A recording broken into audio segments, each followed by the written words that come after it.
Pop quiz.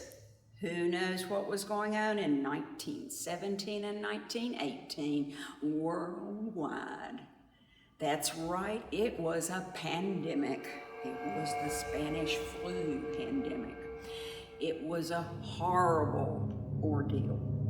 People all over the world were catching the disease and were dying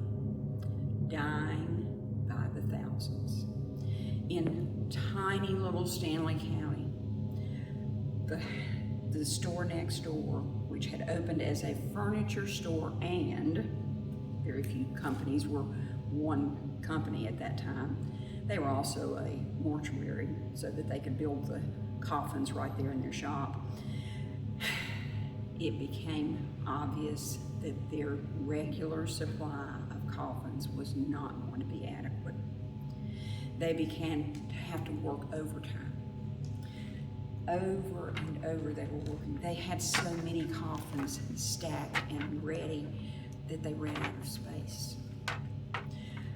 The owners of the building worked with the owners of this building and cut a doorway through the walls of the two so that they could store the coffins in the unused opera house, because of course nobody was coming together for operas at that time, for any kind of programs.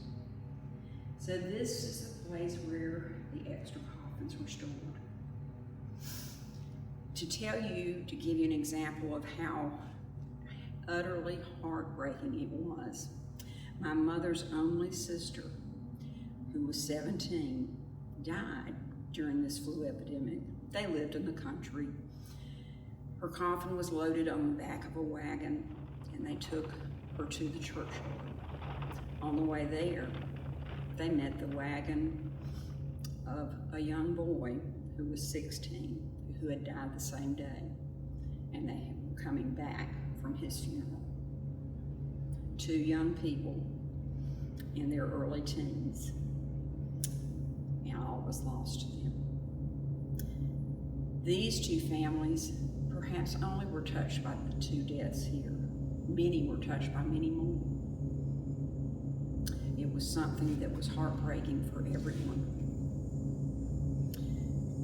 Perhaps some of those voices, some of those things that get moved around in the jewelry store, some of the footsteps that walk around up here belong to some of those forsaken souls who were lost during that flu epidemic.